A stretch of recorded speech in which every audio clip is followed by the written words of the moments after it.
behalf of bride and groom, thank you for joining us.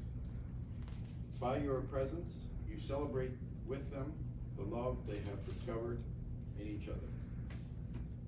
And you support their decision to commit themselves to a lifelong relationship. Marriage is a bond to be entered into only after considerable thought and reflection. By making this commitment today, Wesley and Roseanne's relationship will become stronger, better, and deeper.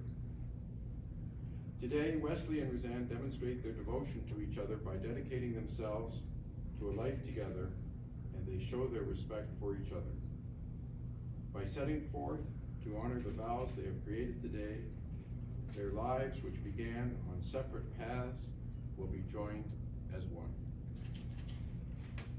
I therefore ask those assembled first, if anyone knows just and sufficient reason why they may not be joined in marriage, declare it now, or from this time forward, hold your peace.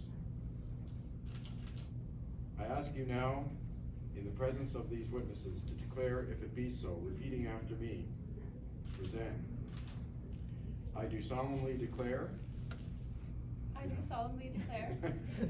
Yeah, you see I'm sounding a little busy. That I do not know. That I do not know. Of any lawful impediment why I, Roseanne. Of any lawful impediment why I, Roseanne. May not be joined in matrimony to Wesley. May not be joined in matrimony to Wesley. And Wesley, repeat after me. I do solemnly declare. I do solemnly declare. That I do not know of any lawful impediment. That I do not know of any lawful impediment.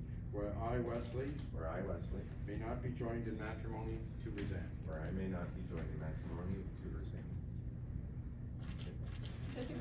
Very good.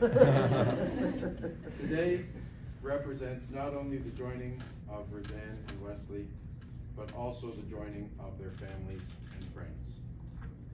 Roseanne and Wesley would like to recognize their parents on this occasion. They offer their profound gratitude for all the love and care their parents showed in raising them. The unconditional gifts of love and support that you have continually offered have inspired them to become who they are today. Without you, this day would not be possible. The bride and groom have also asked that we take a moment to honor those loved ones who are not with us today. Although we cannot see you, we know you are here in spirit, smiling down, watching over us, as Roseanne and Wesley say, I do.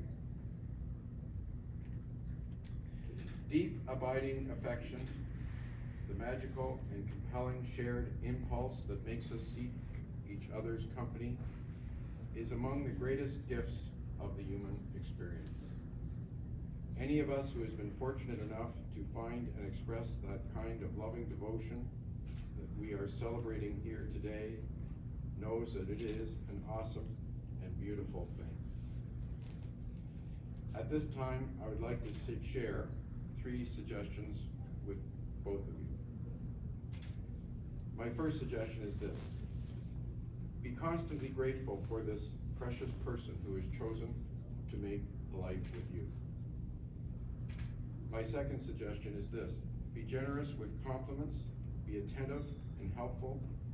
The world can be a tough place, and any of us can be subject to rough handling.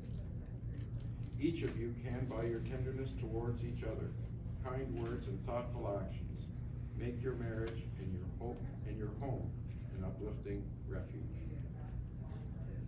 Last, but perhaps most importantly, make truth the unfailing bedrock of your lives together. A happy, loving marriage is built on trust and respect. That trust and respect can only be sustained if you are both deeply committed to always being open and truthful in every exchange, no matter how small. My hope for you is this: that you have many long years to delight in each other's company, to feel gratitude for your great fortune in having found each other. To make a home together that is at once sheltering and welcoming, to do meaningful and productive work at home and in the world, and to love and be loved by the friends and family who have come here today to support you. Roseanne and Wesley, do you present yourselves willingly and of your own accord to be joined in marriage? I do.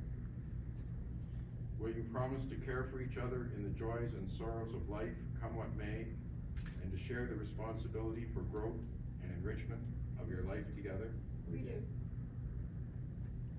Wesley, please repeat after me.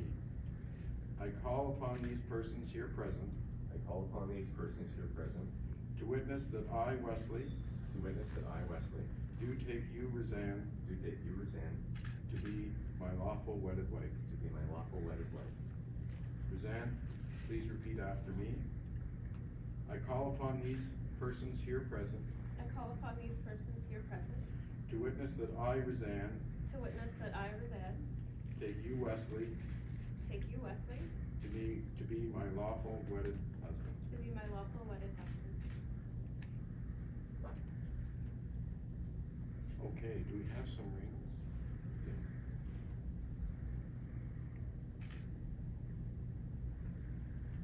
Yeah. For thousands of years, men and women have exchanged rings as a token of their vows. Let these rings be a sign that your love has a past, a present, and a future. Wesley, take Roseanne's ring and place it on her finger and repeat after me. I give you this ring I give you this ring as a sign that I choose you as a sign that I choose you to be my wife, to be my wife, my partner, my partner, and my best friend and my best friend to the end of my days. to the end of my days. Roseanne, will you now place a ring on Wesley's left hand and holding the ring, say after me. I give you this ring I give you this ring as a sign that I choose you as a sign that I choose you to be my husband, to be my husband, my partner, my partner, and my best friend and my best friend to the end of my days. to the end of my days. The rings are symbols of unity and of your love for one another. They know no beginning and no end. May these rings always remind you both of the love you share, the promise that you have made to one another. The love already shared by your hearts has been strengthened by the vows you have taken and the rings you have now exchanged. Roseanne and Wesley, I want you now to pause and take a moment to look around you at your family and friends joined here today. Reflect upon the joy of this moment so you may remember and cherish it always. Roseanne and Wesley, we have heard your promise to share your lives in marriage. In the honesty and sincerity of what you have said and done here today, and in accordance with the laws of the province of Ontario, I, Michael McKelvey, Justice of the Ontario Superior Court of Justice, by virtue of the powers vested in me by the Marriage Act, am delighted to hereby pronounce you married as husband and wife. You may kiss the bride.